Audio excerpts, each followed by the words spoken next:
anaa dhufuu jedheera. Bagana gannu idan. Qamar Faaxee Abdursa kennuu barbaade natti fakkaata. Caalaan dubartootaaf Ladies first. Hayyee guddaa isin galateeffadha. Bagana gaan dhuftanii jedha. Bara 2015tti ceeneeti jirra. Mee akkami Qamar biraan akkamiin isiniif bariite? Biraan hedduu nama gammachiisa. Siluma birraa jechuun gaafa bacaqee gannaarraa gamana dhufne yoonni jennu amata hunda waggaa hunda jijjiiramaa fi nagayaa fi gammachuu hawwa namni keenya kanumaaf irreechaanis galatoomii waaqaa kan jennuu fi kanarraa kanammoo wanni adda godhu waan baay'ee jira. Saniifuu reefuu ladies first gonna the almost umu sanjare dubbattu jenne angafa dursani Faaxee akkam biraan kun bari 2015 biraan agaan bari rabbi nu fagadu bari rabar jechuun kana bari qofa son ta'in erga bari isaarratti immoo wanta dubbatu murteessaadha. Gaa akkuma jettan birraa negaa birraa jaalalaa birraa itti milkii nu fa'aa ta'u jennaa irra deebine qophii babaroo keenya irratti kan wal arginee fi konsertii irreechaa bara 2015 hoteela Giyoonitti qopheessaa jirtu jedhanii mee sanatti ni deebinaati. Irreechumtiyyuu Qamar keessumaa yeroo baay'ee jiruuf jireenya biyya alaatti kan dabarsite Faaxee Anniyaas gara Keeniyaa kana turteetti dinqisaallee kan wal beenuudha irreecha biyya keessa waliin kabajna. Qamar akkamiin irreechi biyya keessaa fi biyya alaatti kabajamu akkamiin ilaalta? Garaagarummaa maalis qabattee yaadda? Irreecha waa'ee irreechaa waggaa kaafnu xiqqoo dudduubbetti deebinee waa yaadachuun barbaachisaadha. Saniifis waaqa galatoonfannaa rabbi galatoonfannaa biyyuma keessa dhalannee guddannee biyya abbaa keenyaa kanatti yeroo dheeraadhaaf irreechuma kanallee kabajachuun hin danda'amu ture. Nuyi warri dargaggummaan biyyaa ba'e biyya alaatti hammuma dandeenyutti namuu naannoo isaatti walitti dhufee irreecha kana kabajataa jechuudha. Irreechi uummata Oromoo biratti bakka guddaa qaba. Wanti bakka guddaa qabaateef tokko kan duraati Oromoon waaqa isaa kan itti galatoonfatudha. Gannarraa bacaqii gannarraa gamana dhufee birraatti jireenya isaatti fufuufis ilmaan isaa horii isaa waan hojjetallee yeroo itti walitti qabatee yeroo itti gammadu yeroo itti firaan wal argu jechuudha. Kan laga ceehuu dadhabilleen galaanaa fi kana kanaaf kan laga ceehuu katti wal argu. Irreecha ammaas wanni ayyaanota biraarraa gargar godhu irreechi Oromoo hunda walitti fida.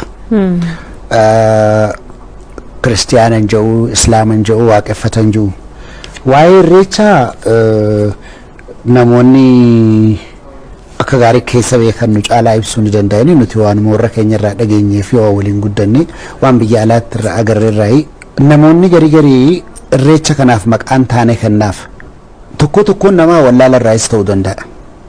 Kaan ammoo beekaatuma shira diinaa maaliif Oromoo walii qabamtiifaa maaliif Oromoo waltaatiifaa kan jedhu sinuma jira keessa kaan wallaala irraa jeetii yaada wanni Oromoon hangan irraa beekutti beekumsa bicuu yaada wanni Oromoon marga harka qabatuu fi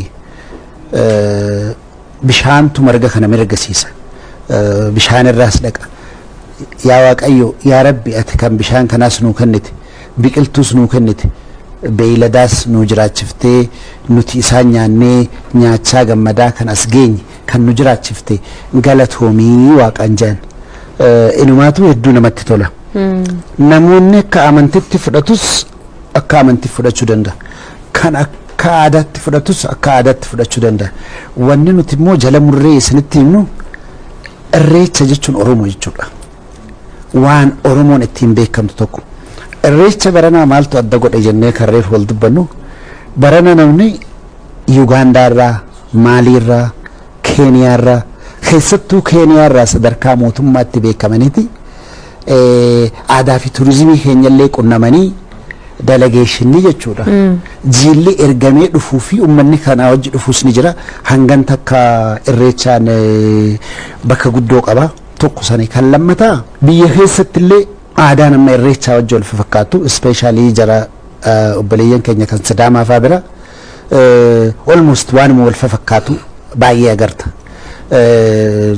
kuush kana keessatti jechuudha. Kunis kan dur caalaa wal baree walitti dhufaa waggaan dhufaa osuma sanillee ta'ini ani irreechi kuni qabeenya Oromoo qofa osoo hin ta'in yoo itti wallaalle malee qabeenyuma biyya tanaati. Qabeenya Itoophiyaati. Qabeenya Afrikaati. Black civilization jennee yoo fudhannellee inuma danda'amaa jechuudha. Warra Naayijeeriyaan tokko Gaanaan tokko lafaa ka'ee irreecha kiyyaa yoo jee keetii miti jechuun hin dandeenyu nuti. Maaliif kuni dammaqeensa ammayyaa'uu uummata gurraachaati garsiisa jechuudha. Dur akka abbootiin keenya nuu himanitti naannoo Ijiptii sanarraa illee kaanii bakka amma Ijiptii jedhaniin tana Land of Kush bakka jedhaniin Kush Kingdomiin gaafa ture irraa jalqabe akkasumatti Sudaaniin, Taanzaaniyaan, Chaadiin akkanuma naannawee akkanatti kabajamaa dhufe kabajachaa dhufanii walis beekaa dhufanii jechuudha. Gidduu lafaa kana immoo gitni adda addaa uumamuudhaan sistamni adda addaa ka jireenyaa uumamuudhaan waan kanallee diigee haga ummata kana irreecha dhiisi jireenyuma isaaniitillee haga dhabamsiisuu bira ga'ee namni keenya hedduun itti dhume abbootiin teenya akaakawwan keenya irra dhumanii rabbiin nu gargaaree har'a sadarkaa irra jirru tana geenyee jechuudha. Gabaabdumatti irreecha akka qara ijaatti eeggannaa jechuudha nuti akka nama Oromootti akka Itoophiyaatti illee akka qabeenya Itoophiyaatti eeggachuutu isaan irra jira. Karaa biraatiin waa'ee irreechi Finfinnee keessatti ta'uu kana waggaa 2-3 faa dura namoonni waan adda addaa jedhanii namoonni Oromoon ta'e irrifatanii wanni kun asitti nutti hin ta'uu nu liqimsaa waan adda addaa jechaa yaadaa turan. Inni hubannoo dhabuurraa hin jedha. Namni biyya biraatti namni magaalaa ta'e akkasii seenuuf birrii baafteeti afeerta. Waan guddaa goote. As namni miliyoonni tokko guyyaa tokkotti magaalaa takka keessa seenu jechuun waan biraa hin nyaatinii bishaanuma tokko tokko yoo dhugee akka gaariitti banifeet irraa godhanii ija jibbannaa qofaan laaluu miti ija faayidaas qabaa wayii laalu gaari. Waan tokko lafumaa kaatee dura jibbitee ifiifuu rakkoo mataa kee keessatti uumta. Waajibbaatuma deemta. Waan tokko immoo keessa yoo beekte jaalattaa irreechi uummata Oromoof qofa osoo hin ta'in uummatuma Itoophiyaatiif uummata Afrikaatiif barbaachisaadha. Egaa biyya keessaatti dhiibbaan adda addaa ture qamar yeroo biyya alaa turre turte kabajataa akka turteedha kan nuuf kaasaa turte uummata naannoo sana jiru Oromoota naannoo sana jiru wajjiniin Faaxiyaanni as Keeniyaa turte bal'inaani Oromoonni Keeniyaa turtanii irreecha kana akkamittiin kabajachaa turtanii kan biyya keessaatti ni deebinaati. Irreecha Oromoonni baqattummaadhaan achi jiranii fi qubsumaan duraan achi jiraniis waliin kabajachuu turre haala bareedaadhaan mootummaan keenyaatis nuuf beekee hayyama gaariidhaan teeshinni osoo nu taphne jechuu gammachuudhaan walitti dhufnee ijoolleen Booranaa achi keessa jirtuu fi abbootiin gaggadaadha kan achi keessa jiru haala bareedaadhaan kabajachuu turre silaagaa biyya teenyaa miti biyya ollaa jireenya baqattummaa keessatti akka ajaa'iba kabajachuu turre irreechi gaanuuf walgahii Oromoo yookaan immoo bakkatti Oromoo wal agartee yaada wal baatu mul'ata eenyummaati. Kanaafi waa'een irreechaa walgahii dirree eenyummaa sabaa itti calaqqiftu waan ta'eef hedduu gammachuu bareedaadhaan itti kabajachuu turre kan biyya keessaa gammagaa itti dhufnu barra. Egaa akkuma uffannaan kiyyuu akkanatti fakkaatutti uffannaa Afrikaadha. Uffata aadaa naannoo Keeniyaatti natti fakkaata. Afrikaadha kan keenyaati. Maama Afrikaa uummata Afrikaa uffata biyyoonni Afrikaa keessaa Keeniyaa, Ugaandaa, Mombaasaa, Buruundii kanneen wal fakkaatan. Keeniyaatti gaafa irreecha akkana kabajattanii saba Oromoo qofa moo jarri dhalattoonni naannoo sanaa isin wajjin dhufanii aadaa kana duudhaa kana hangam yuraafi turtan? Ni dhufanii uummanni achi keessaa silaa Boorana kana keessaa namni afaan dubbatu Keeniyaan walakkaan takka qubsuma lafa Oromooti ka Booranaati. Booranni achitti argamuu danda'u hundi isaa dhufeeti waliin irreessa kabajuu turre. Uummanni biraalleen ka aadaa kana jechuun waa'ee sirna irreessaa kana beekan yookaan immoo abbootii gadaarraa beekan hedduu jaalatanii kan hojii dhufee kabajuus jira. Kanaafuu yaadannoo gaarii qabnaa Kanaafi Oromoo fi Oromiyaanis aadaan Oromootis fakkeenya Afrikaa yookaan fakkeenya addunyaatiif kanaaf Afrikaa taanee hunoonaa fi Afrikaa taanee dhufne irreecha guddina sadarkaa Afrikaa sadarkaa addunyaatti akkas yaada bareeda Diksaan keessuma hojii muuziqaatiin nama beekamuudha qindeessaa muuziqaa sirboota bebbeekamoo akkasumas ni weellista gaafa irreecha faa kana hojii muuziqaatiin wal qabateeyyuu baay'ee yeroon keessan akkasin jalaa dhiphatuutti yaada yeroon keenya yeroo baay'ee biizii taana maaliif namoonni hojii irreechaa hedduu kan qopheessan jiru ijoollee weellistoonni isin qopheessu xinnoo biizii taana garuu irreeffachuu irratti biiziin taanu guyyaa sana namaaf ilaallu guyyaa sana namaaf ilaallu maaliif guyyaa sun guyyaa hunda keenyaati walumaan ijoollee waliin ayyaaneffannaa akka gaariitti ayyaaneffannaa inni guddaan hora Finfinnee keessatti irreeffatamuun nuuf waan guddaadha durii Bishooftuutti kan kabajannu yeroo baay'ee amma garuu Finfinneetti waggoota 3 as ayyaaneffamaa jira baay'ee nutti tolee baay'ee gammannee kabajataa jirra irreechi nuuf akkuma abbaan keenya artist Qamar Yesuuf jedhan irreecha jechuun Oromoo jechuudha dhugaadha nuufi eenyummaa keenyadha irreechi jechuun nageenya yerootti waaqa galateeffatu yerootti rakkoo keessa darbee ummati rakkoo keessa darbee waan hedduu keessa darbee waaqa bagasiin nageessee booqa birraa na agarsiifte jedhee rabbii isaa galateeffatu waan ta'eef nuuf irreechi nageenya waan guddaadha akka kanaga ayyee bareeda keessuma artistoonni artiif irreecha kan yoo walitti fidne akkamitti ilaalla Qamar artiinii fi artistoonni fi irreechi adda ba'uu danda'u adda ba'uu hin danda'an irreechi mataan isaatu aartiidha uffanni isaa aartiidha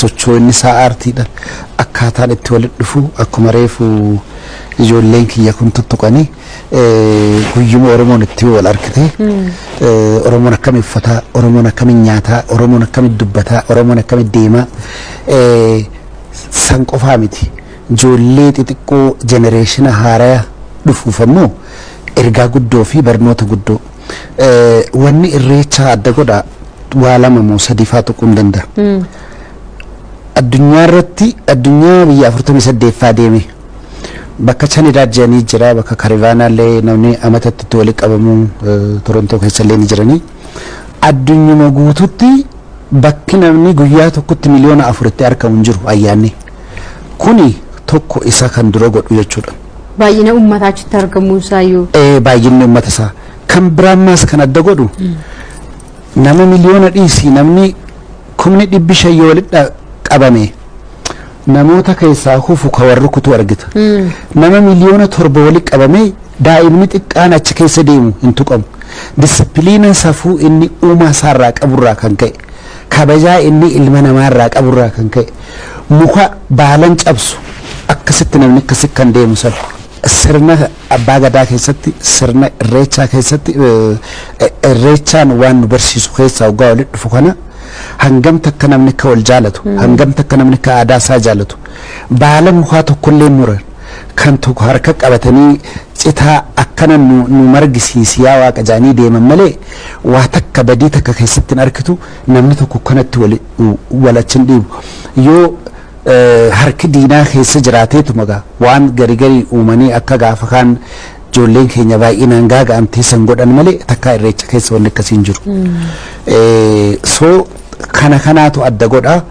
namoonni faranjiidhaa warri irreechaa kana nurraa arkan biyya alaatti asillee dhufanii qorachuu jalqaban waan ajaa'ibaa waan raajitti ta'a waggaa 3,000 4,000 5,000 sirni abbaa gadaa kun waan akkanaa qabaachuu akkatti wal filu qabaachuu akkatti dubartii tiriit godhu yookiin tajaajilu qabaachuu akkatti alagaa wajji jiraatu akkatti guddifachaa uumu akkatti ilma mixii ilma maajanii bakka 5tti addaan fuudhanii kan Oromoon godhu kuni hedduu namoonni Oromoon ta'in kan waan kana barachuu fedhan hedduu jira Torontoo fa'aa keessamma sadarkaa yuunivarsiitiitti illee warra akkasii qoratu jira kanaa jecha aadaa akkanaa qabaachuuf ittiin boonuu qabna aadaa ittiin boonuu qabna heeraa fi seera ittiin boonuu qabna kan hogguu waggaa 100 duraas har'allee numa hojjetu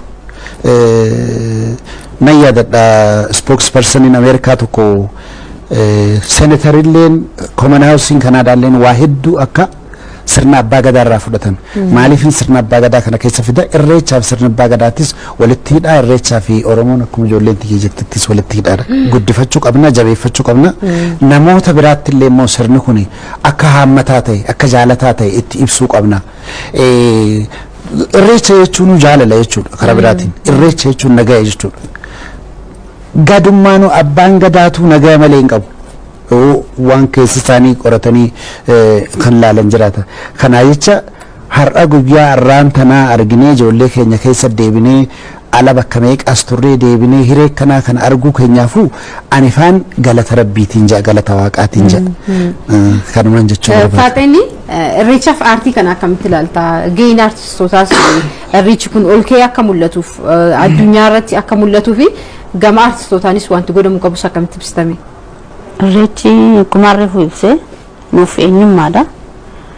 Aartiinis waa'ee eenyummaa irratti hojjeta.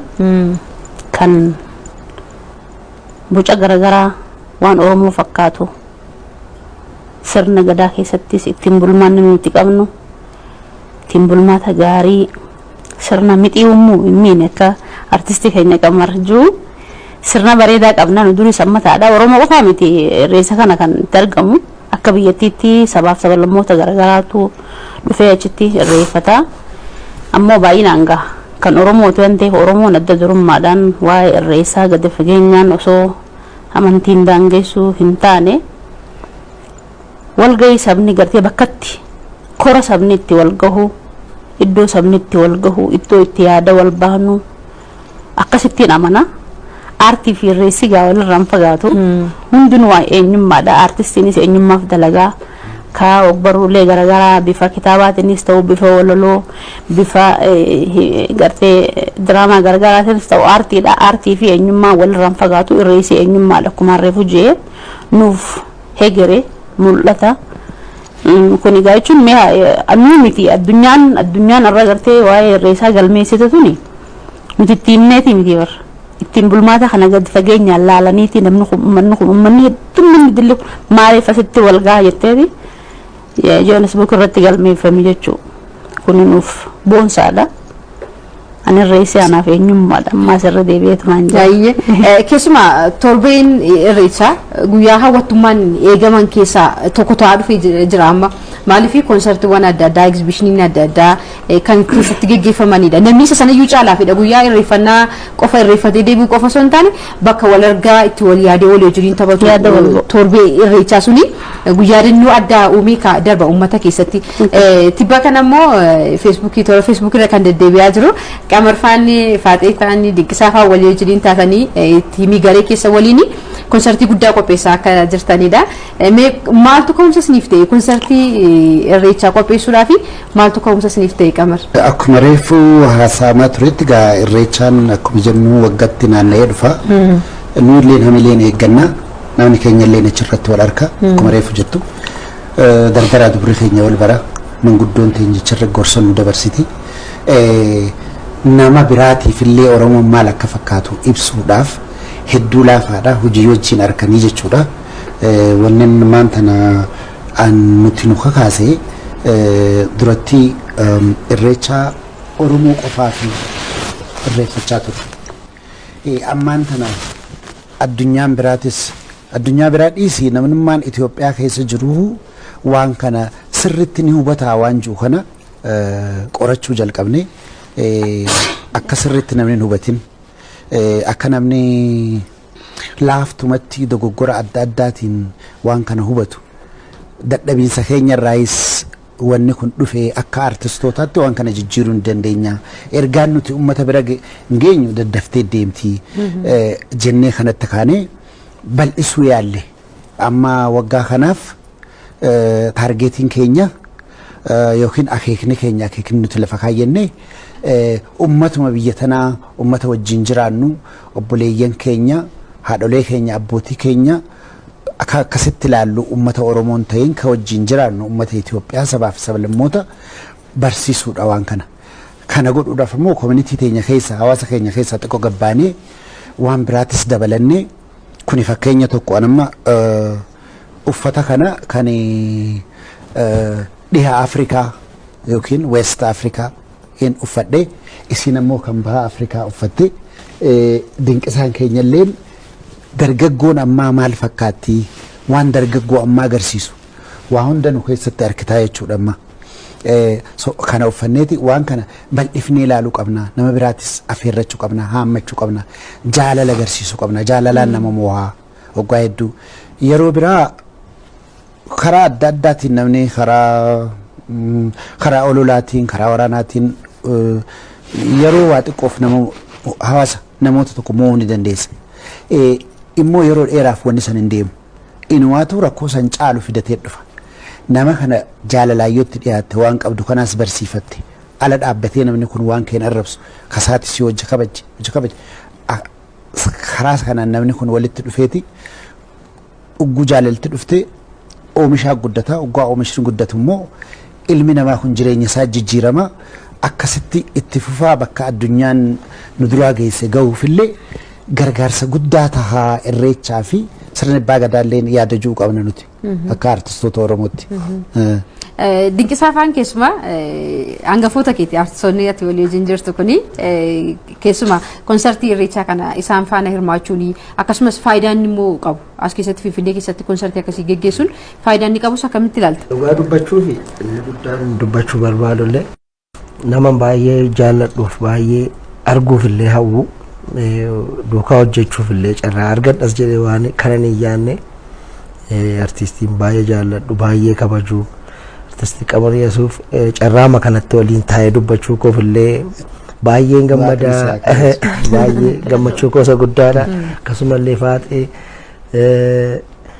isaan waliin hojjechuuf carraa argachuu kootti baay'een gammadaa isa jalqabaa inni biraan wanti kun konsertiin kun artistoota Oromootii fi tokko amma akkuma kanaan sila dubbatamaa ture amma artistiin tokko muuziqaa tokko hojjeta kilipii hojjeta afee achumaan afaa artistii kana gama siyaasaatiin gama dinagdeetiin akka inni guddatu akka inni jabaatu karitti godhamu tokko hin jiru yeroo baay'ee biyya keenya keessatti konsertiin kun amma fakkeenyaaf artistoonni kanarratti argaman akka biyya kanaatti kan ayyaanni kun ayyaaneffamu namoota hedduu argu maaliif artistiin kan hojjetu uummata isaaf gaafa uummata isaa argatu uummata hojjeteef kana dura dhaabatee gaafa performance godhee agarsiisu artistii sanaaf hamileedha baay'ee itti tola jabaata gara fuulduraatti waan gaarii hojjechuuf hin kaayeffata kuni nu qofaaf osoo hin taane artistoota Oromoo hedduuf jajjabina guddaadha. Baruma baraa wanti kun kana caalaa kana daran bareedee akka itti fufu abdii qabna. Faaxeen kanarratti yaada maalii nuuf dabalta? Keessumaa yeroo baay'ee artistoonni Oromoo akkuma beekamu sirba ni baasu.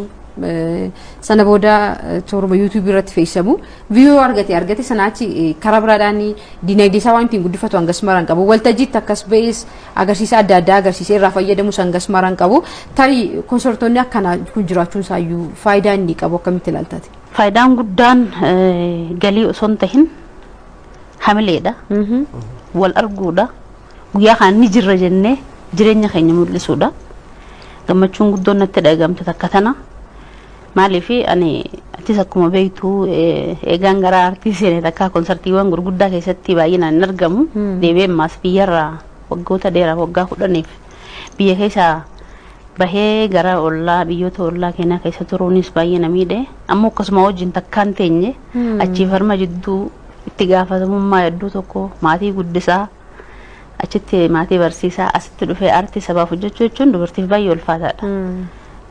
Rabbiif galanne haa gahu as geenyee ummata keenyaaf wal agarree artistoota keenya wajjin Qamarii Yesuuf takka hangafa keenya hedduun jaalladha. Anaaf fakkeenya isaa wajjin konsertii kana qopheessinee hojjechuu guyyaafan gammachuu guddoon natti dhagahaa miira ajaa'ibaatiin eegu jira. Ana hawaasni sakkaan biyya keessa jiruttis nan beekani. Leengadda kun masarratti dirqiidhaan gosa keessaa namaaf miidiyaa irratti interview na goote.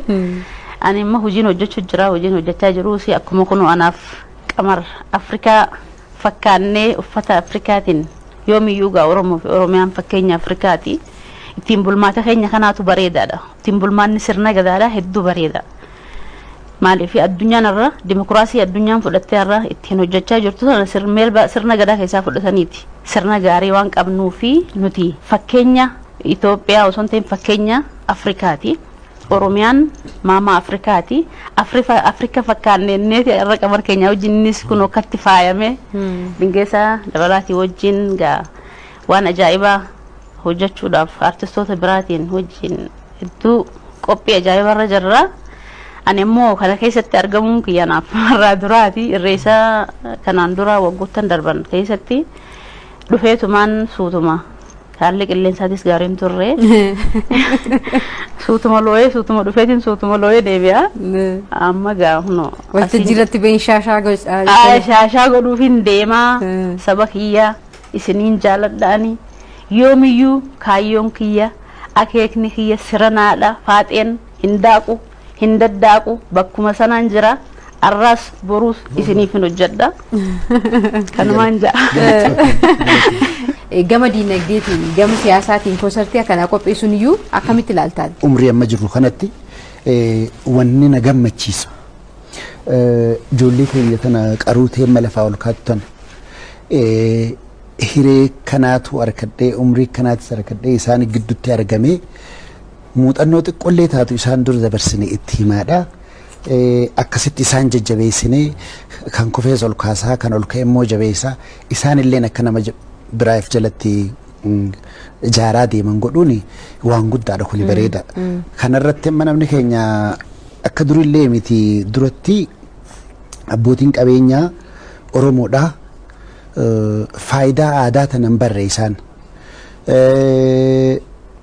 yoo kaaseta yookiin CD dinqisaan hojjetu gargaare akka dinqisaa gargaareetti yookiin akka faaxee gargaareetti fudhata.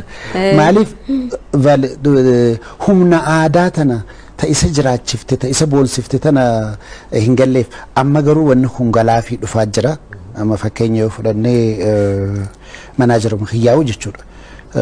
Hedduu halkanii guyyaa fandi nu godhee nu cinaa dhaabbatu horii guddaas gannaqu Brighter Real Estate kajaan garte namni hedduun ni beeka yaadataa jiru heddii jaanii artistoota keenya hedduullee gargaara namoonni isa jalaa barataniillee akkasitti gargaaraatti dhufu jiran ammaan tan nu gaggaafachaa dhufu jiru duruu waan kana hin beeknu fakkeenyaaf sooressa tokko biyya tana keessa ture sooressi sana immoo kanda keenya kanan gargaaru namni keenya kun akkanuma faffaca'eeti beekumsisaatis wanni hundisaatis wanni ijaa kana dura mootummaa damee aadaatti illee iyyachaa turre ijoolleen teenya kitaaba barreessitu tamuuvii barreessitu wanni kun hundi hawaasa tokko keessatti murteessaadha jireenyuma hawaasa tokko keessattu filmi industiriin maal akka fakkaatu amma durallee dubbadheetiin jira Ameerikaan meeshaa waraanaa caalaa film industirii fi aadaa fi walleeni ikonomisii ijaartee jirti. Diinagdees ni ijaara. Mooraalallee akkuma addeen teenya reefu jettee ni ijaara. Ilmi namaa mooraalaaf jiraata dhugaadha. So waan akkanaa kana fa'aa keessatti namoonni biraalleen akkuma yaadataa jireenya kana fa'aa ta'anii silaa namoota ijoollee teenya bira dhaabbatanii kan baadiyyaa keessa jiru kan dandeettii hedduu qabu kan as jiru. Aadaa jechuun kun uummata keenyaaf suutuma namaa gala wanni aadaa fi duudhaa kuni wattaaddarri poolisiin waan hin eeyne aadaan kun eega waan amantiin hin eeynillee aadaan kun eega namni aadaa fi duudhaa hin qabne sirnallee hin qabu amantiillee sirnaan jala deemuu hin danda'u. Kanaa jecha walitti hidhaadhaa akkasitti namoota keenya dhugaa rabbisitti himuuf artistoonni keenya sirifachiisan sababal'aa kana keessaa dhufanii akkaataa isaan itti jiraatanii fi dirqumaanii as geenye malee namoonni keenya waan aadaa tan hubataniiti hime har'a ammoo hubataa deemu jiranii kunoo sanirraa geenyee waa kurfeessuu irra geenyee aadaa tanatti waa baasuu jalqabnee bareechuu jalqabnee ijoollee babbareedduu tana yaamanii citaa keessatti saarii keessatti sirbisiisu. Hanqam takka akka afaan kanaaf kabajaa hin qabne nama agarsiisa wallaala takkaa'uu kabaja mee ilaali namoota biraa waa hedduun tottolchanii aadaa isaanii tana fidanii ol kaasan. Yoo warraan tana dinqisaa aadaa kana keessatti kabajan faaxeen kabajamte as an individual isaanii miti aadaa tanaa fi namoota isaan booda dhufuutu abdiirraa qabaachaa dhufa waan kana yookaan abalufaan eessa waa dhaqanii yaanii maayyii irratti kunoo kadhataniituma kufanii so namni aadaan duunaan duudhaan duunaani isa genocide dhabamsiiftee ummata san jechuudha wanni kun laal afaan aadaa duudha teessumti lafti walitti hidhaadha genocide wanni jaan kun nama qofa qawween fixuudhaami bar nama tokko aadaa isaa harkaa funaanuu dhabamsiifte afaan isaa harkaa funaanuu dhabamsiifte kuni jajjabaachuu qabaa namni keenya ammarraa jalqabee irreechaa keenya bareedaa kana sababeeffatee aadaa isaatii fi duudhaa isaa akka namoonni nu boodaan dhufuun illee itti boonanii aadaa qabna duudhaa qabna jedhanii akkasitti jabeeffatan godhu namoota keenya akka nuti nama hin caalle akka nuti namaa gadi hin ta'inis ammoo ijoollee teenya barsiisu aadaa teenya afaan keenya barsiisu namni afaan isaatiin boonu qaba aadaa isaatiin boonu qaba duudhaa isaatiin boonu qaba daangaa isaallee kabachiifachuu qaba tabaroo isaa eeggachuu qaba dirqama isaatis eeggatee jechuudha kanumaan jechuu barbaade. Baay'ee bareedaadha. Egaa bakka itti Oromoo wal argee dheebuu isaa itti bahudha jenneeti yaanna konsertiin kun kaayyoo akkamii qabatanii deemuu qabdu gara fuulduraatti isa jedhus osoo nuuf kaasan diggisaa afaanii akkam ta'uu qaba gara fuulduraatti artistoonni Oromoo akkamitti walitti dhuftanii yerooma irreechaa yerooma masqalaa yerooma birraa qofa osoo hin taane eventiin gurguddaan akkasii biyya keessa hanga biyya alaatti akkamittiin itti deemuu qaba jettan. Wanti kun artistii Oromootiif waan guddaadha. Waan salphaa miti maaliif artistiin Oromoo bor waan guddaa hojjechuuf hamilee isa barbaachisa. Hamilee kana immoo argachuudhaaf waan hojjete kan uummata isaa duratti gaafa ba'ee agarsiisutu hamileen isaa dhufaa deema. Wanti kun immoo yeroo tokko duwwaa ta'ee kan dhaabatu osoo hin taane artistoonni Oromoo walitti dhufeenyaan Oromoo waan dhabe hin qabu artistiin Oromoo waan dadhabe hin qabu hin hojjeta dandeettii qaba. Gara fuulduraattis abdii guddaadha artistoonni Oromoo aartii Oromoo irraa abdii guddaa qabna artistoota Oromoo irraas abdii guddaa qabna garuu walitti dhufeenyaan namoota jabaadhaa jedhanii jabeessan wanta kana gara fuulduraatti deemsuu danda'antu barbaachisaan maaliif namni tokko hamileedha artistiin tokko kan hojjetu hamileedha yoo hamilee argate hamileen isaa gaafa cabaa deema humni aartii hojjechuu isaa dadhabaa deema keessa isaati so gara fuulduraatti illee artistoota kana walitti qabanii biyya keessa qofa osoo hin taane biyya alaatti illee konsertoota gurguddaa kana qopheessanii itti fufiinsaanii gaafuma ayyaana qofaa walitti qabu osoo hin taane wanti kun itti fufiinsaan artistoota Oromoo walitti qabamanii waliin mari'atanii nama isaan hooggannu qabaatanii nama waan kana karoorsuuf qabaatanii wanti kun gara fuulduraatti yoo adeeme ganaa jenereeshinii dudduuba dhufaa jiraniif illee abdii guddaa ta'a gara fuulduraattis immoo artistoonni Oromoo waan kana caalu hojjechuu waan danda'aniif wanti kun waan yeroodhaan murtaa'u osoo hin taane waan itti fufiinsa qabu yoo ta'e gaariidhaan jedhee keessuma faaxeeni waggaa amma kana keessatti waltajjii guddaa konsertii akkasii hangas mara hirmaaddaa hin jiru jechaatti kan jirtu aartii keessatti umurii dheeraa qabaachuu keedha kan nuti beennu akkamitti itti fufiinsa qabaachuu qaba biyya keessa qofa osoo hin taane artistoonni Oromoo waliin ta'anii Afrikaa addunyaarra akkamittiin naanna'anii aadaa duudhaa Oromoo guddisuu danda'u faayidaa isaanii qofa osoo hin taane konsertiin kun eenyummaa Oromoo mul'isuudha gaafa deemte biyyarratti agarsiisa adda addaa agarsiistu weelluu adda addaa dhiyeesstu jechuudha. Dhugaa keeti akkuma mana bu'uura irratti ijaaranii jette Oromoo mana dura bu'uura tolchita bu'uura erga qottee booda bu'uura sanarratti utubaa dhaabdee utubaa sanarra mana ijaarta dura nuti akkuma aartii Oromoottu aartiin keenya faca'aadha namuu dhuunfaadhaan qeenxeedhaan waan hojjechaa jira kan albama hojjetee fi kan qeenxee sirba tokko hojjetee qeenxumaan olii jira durri walitti dhufinsi keenya walitti dhufnee erga walitti dhufnee booda waan tokko lafa kaa'annee waan irratti sosso'uu dandeenyu gartee lafa kaa'annee irratti sossoonee biyyoota garaagaraa keessa eenyummaa keenya aartii keenya aadaadhaan bifa garagaraatiin artistoonni keenya walitti dhufnee sila haaluma kanaan aadaa godhannee itti fufne kanas qofa dhaabbatu osoo hin ta'in katti fufu osoo ta'e nuuf gaariidha kun hawwii keenya gaa. Kamar akkam kayyuun keessan inni guddaanii tarii konsertii kun maal of keessatti qabatee jira tarii weellee qofa moo agarsiisa egzibishinii adda addaa of keessatti qabatee jira. Wannummaan ganamarraa jalqabnee balbala banneefu tokko kana. Namoonni dargaggootaa dhufaa nama guddaa dhufaa abbaan gadaatis dhufanii guyyaa sa'ee baanbanuu galgalallee fulbaana jala bultii fulbaan 20 jechuudha.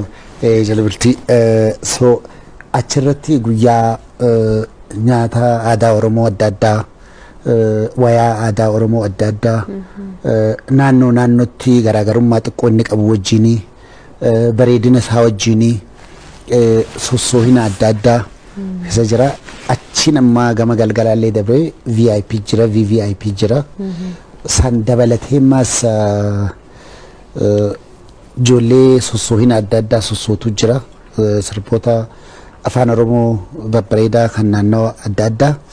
So akkasitti galgalli akkasitti xumurama. Ganamarraa kaasee hamma galgalaatti Oromoo maal akka fakkaatu hamma dandeenyutti ibsuuf. Kana namoota Oromoon ta'anis hedduu waan afeerree fi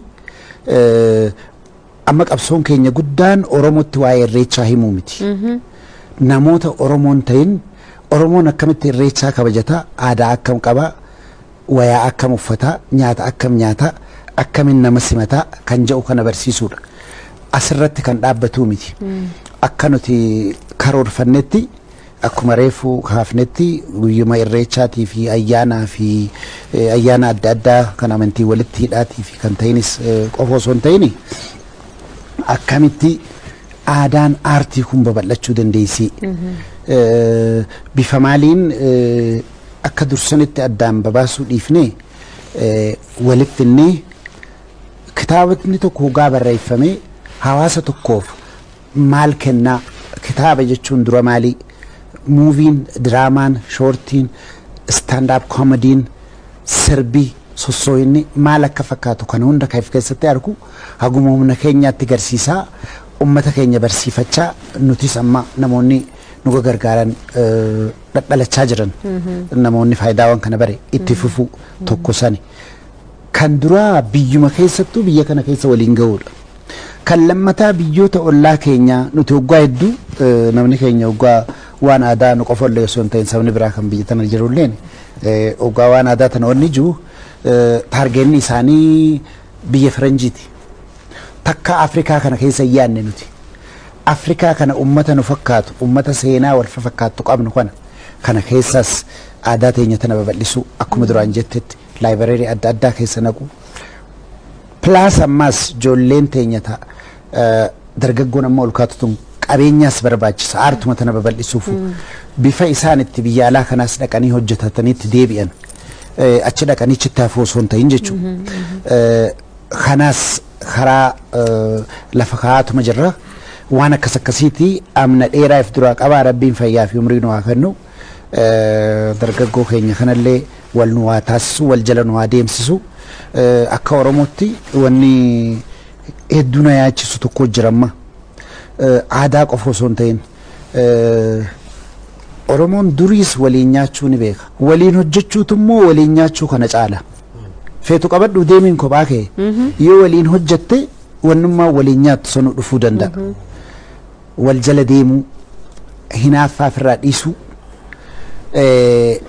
wal cimsuu dandeettii namni waaqaa tokko kenneef san asit hubattee fi san irratti isa jajjabeessu ar'aan tana ciminni ijoollee tanaa cimina keenya ka fuula duraati kufaatiin isaanii immoo kufaatii teenya ta fuula duraati bifa san ilaaluu qabna yoo tokkoon keenya kufe kufina keenya hundaa goonee ilaalu yoo tokkoon keenya ol ba'e ol bahinsa keenya ka hundaa ilaalu maaliifi hawaasa keenya ka waliin dhalatee dhiiga tokko kana dhiisi hawaasnummaan ati naannoo biyyoolessaa wajji jiraattu dantaan isaa walitti hidhaadha. Dantaa walitti hidhaadha. Yukureenii ka wal lolanii asii qamadiin qaaloyitee namni rakkachaa jira. Hin argitu unkwaan saba tokko dhiisi. Sabni kun wal jala deemuu baruu qabaadha.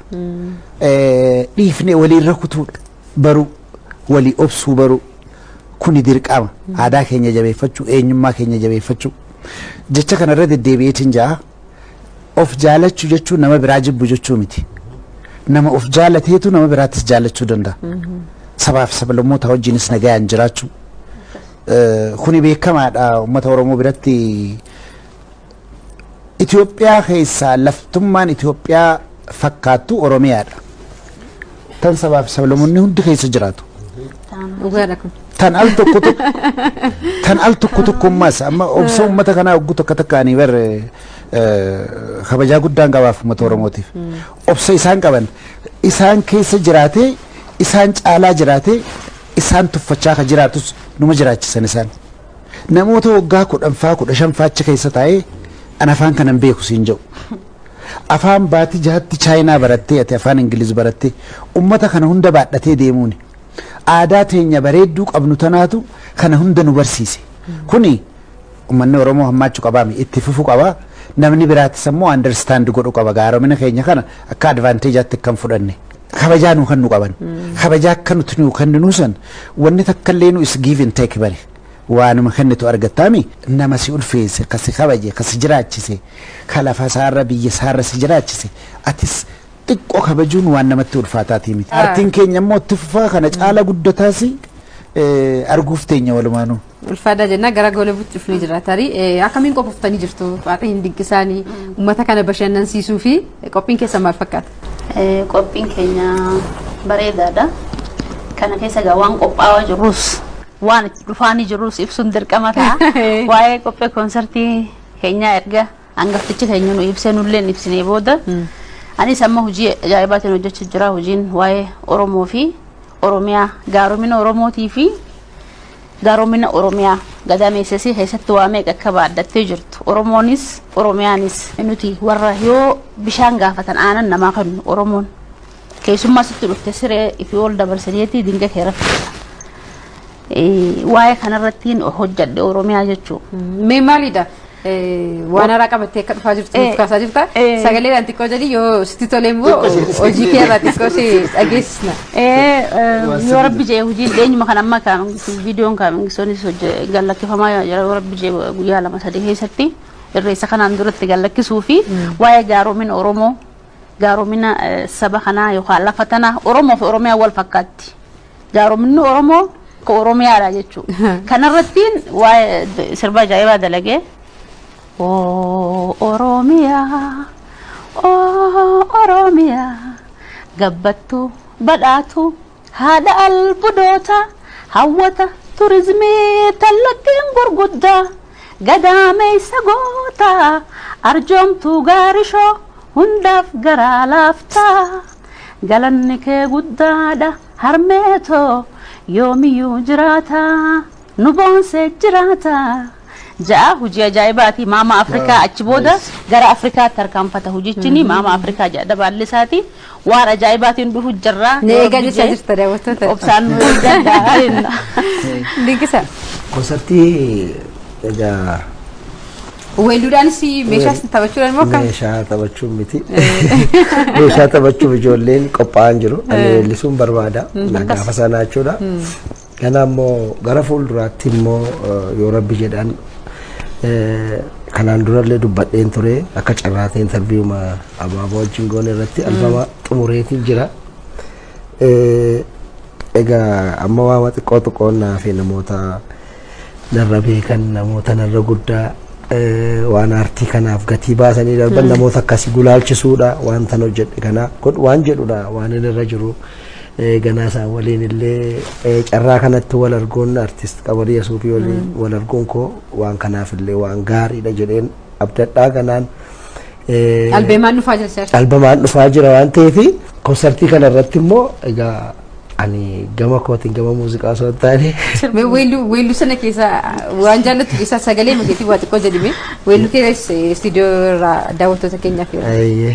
Ani Nanawwe siisa kolfa walirraan jenne kolfuutu caba koonaa deebisa.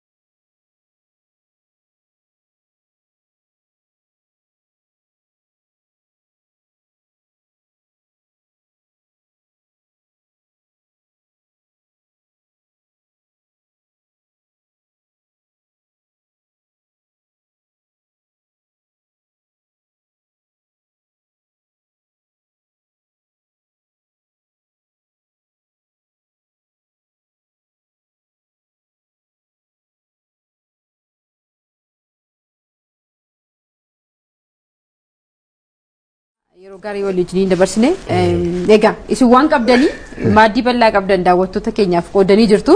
Mee haalli jiru maal fakkaata? Daawwattoonni immoo uummanni immoo akkamiin irratti isiniif argamuu qabu?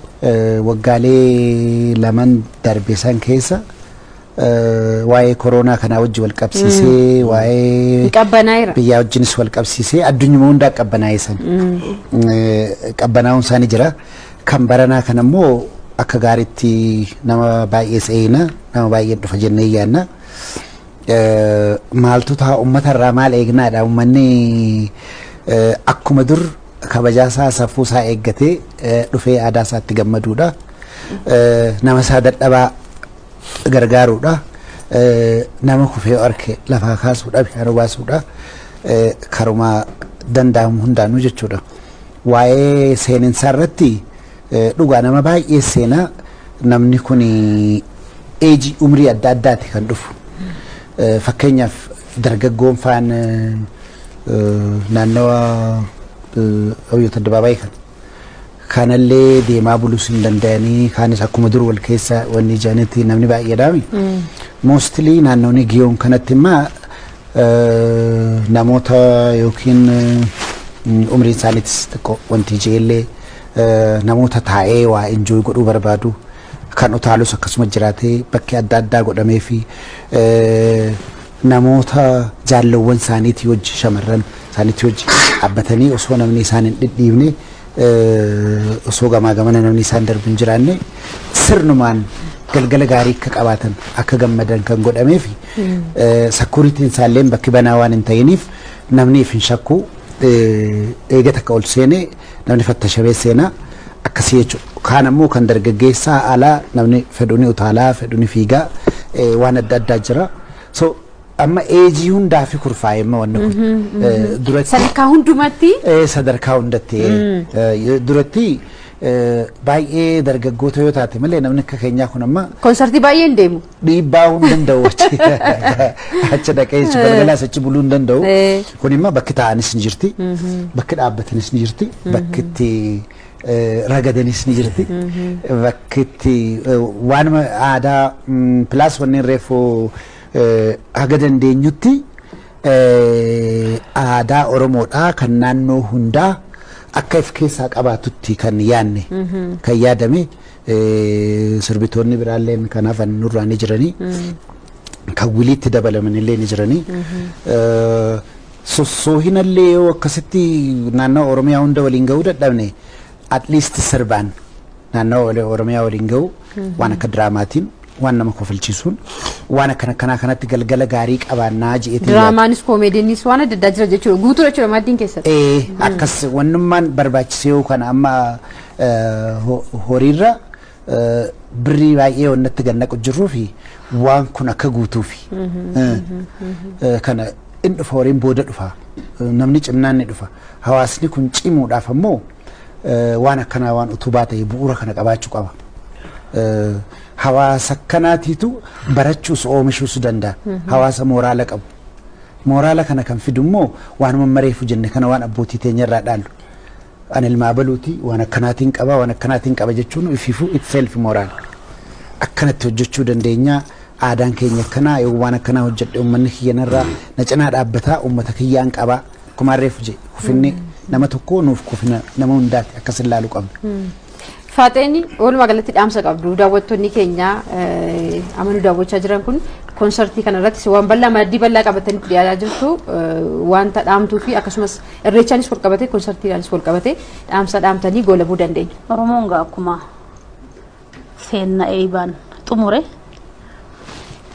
baasa eebaan xoora nagaa walitti dhaammateeti konsertiin kun egaa konsertii ajaa'ibaa akka ta'u abdii guddaan qaba uummata keenyarraayis artistoota keenyarraayis konsertii nagayaa walgahii dirree qalmaa osoo hin ta'e walgahii dirree galmaa rabbi nuuf haa godhu ta galma geessuu ta jaalalaa ta gammachuu tokkummaa rabbi nuuf haa godhu uummata keenya guyyaa sangaa akka nurraa nafnee abdii guddaa qabna salaahu dirqama jala bultii irreechaatu walitti nu fida waan ta'eef afeerraa sabummaa waamicha hatattamaa haqunnamaati dhiyaadhaa isiniin jenna waan keessanii. Uummatni Oromoo hundinuu guyyaa sana wanti jiru waan gaariidha. Akkuma isaan dubbatan wantooti jiran guutuu dhagaa. Waan guutuu kan immoo Oromoon argamee itti bohaaree itti gammadee aartii isaaf artistoota bira akka dhaabatu akka nurraa nafne waan gaarii kana waliin kabajannaa waliin ayyaaneffanna jedhee yaada. Ulfaadhaa galatoomaa jenna.